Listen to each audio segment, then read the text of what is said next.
What if I told you the four emperors, the most feared pirates in the One Piece world, aren't actually the biggest threat anymore? In the shadows of the final saga, the world government has been quietly amassing a force so terrifying that even the emperors look like pawns on a chessboard. The five elders, the gods' knights, and a weapon capable of erasing entire islands from the map. This isn't just about justice or power anymore, it's about control, manipulation, and a world order built on fear. And here's the most shocking part. They might be intentionally keeping the emperors alive. In today's video, we're diving deep into the terrifying truth behind the world government's hidden strength in the final saga of One Piece. With the warlords gone and the balance of power shifting, the Marines aren't the only threat anymore. The five elders have stepped out of myth and into battle, and the mysterious gods' knights might be stronger than anyone we've seen so far. But why hasn't the world government crushed the emperors if they hold so much power? Could the emperors be part of a grander plan to guard the path to the One Piece itself?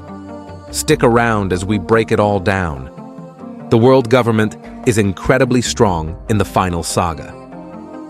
Too many new characters have heavily increased their strength. Since the beginning of the final saga, the world government has unveiled certain hidden powers that could make them the most powerful force in the whole series. The Egghead arc officially exposed fans to the five elders, who proved themselves to be terrifying and nearly eternal demons. Although their performance on Egghead was not very impressive, given their near immortality, many fans consider them to be on the level of an admiral, or, at best, a relatively weak emperor. Furthermore, despite the fact that the fans have not seen them engage in extended combat, the One Piece gods' knights are a formidable force capable of causing havoc throughout Elbaf. Furthermore, the gods' knights were shown attempting to recruit Loki into their group, and while this is not confirmed, it seems to reason that they would not enlist someone stronger than themselves, who they could not control. With this in mind, the world government should be able to individually remove each emperor and his troops, using weaponry similar to the one Emu used on Lulusia. The world government intentionally lets the emperors live. They may be acting as gatekeepers for the One Piece. The world government appears far more powerful than any individual emperor. They could be used to keep the One Piece secure.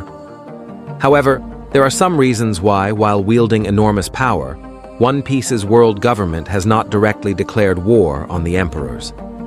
For fans, while they could certainly defeat any of the emperors individually in a full-scale conflict, such as the Battle of Marineford, the world government would most likely lose significant numbers of people. Attempting to defeat all four emperors, as well as any other powerful crew, may destabilize the world government enough to allow a force like the Revolutionary Army to strike. Furthermore, while the emperors are legally enemies of the world government because they are expressly looking for the One Piece's secrets, the emperors as a system may assist the government. With four emperors, each vying for the One Piece treasure first, these powerful armies discourage pirates from seeking the mythical riches, thereby acting as gatekeepers for Laugh-Tale. As long as the emperors continue to butt heads, it appears that no single emperor, except possibly Luffy, will be able to collect all of the road poneglyphs and journey to the Grand Line's last island. This strategy may not last forever. As a united front, the emperors could defeat the world government. Still, if the four One Piece emperors decided to group together and form a cohesive force against the world government, the battle would be considerably closer overall. The combined power of all four emperors may be sufficient to overcome the five elders, gods' knights, and admirals, should they continue to fight on the world government side at this point in the series. However, a conflict of this magnitude could result in the biggest fight that fans of the series have ever witnessed, surpassing both Wano and the Paramount War.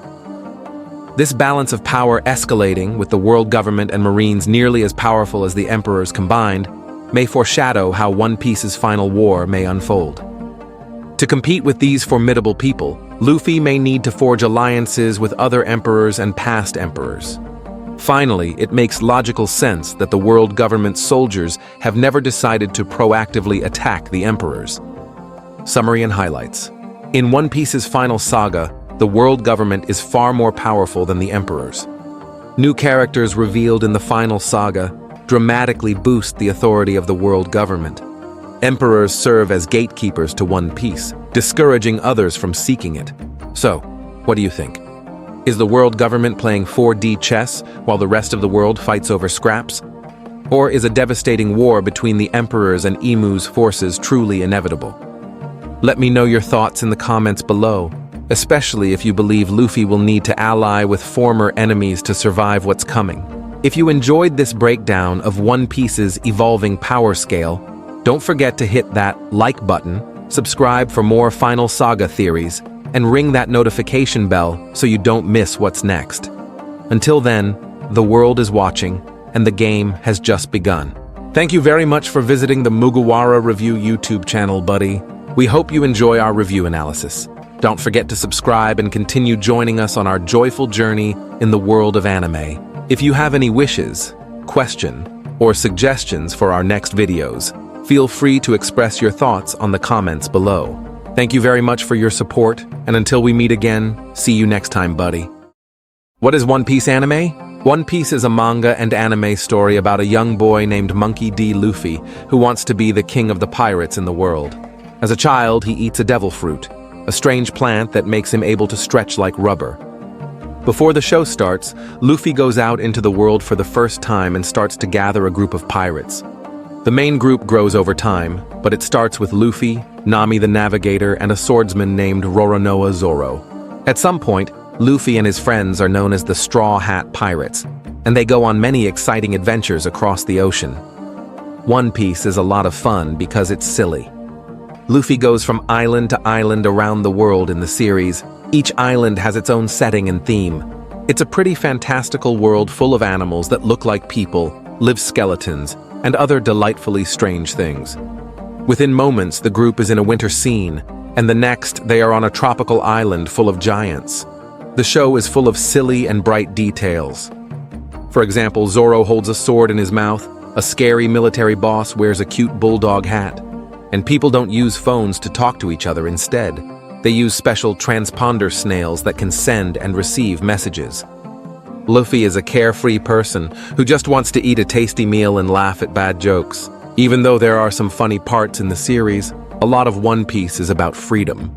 During his travels, Luffy often takes up guns to help his friends and encourages others to do the same against pirates and government-backed military occupations.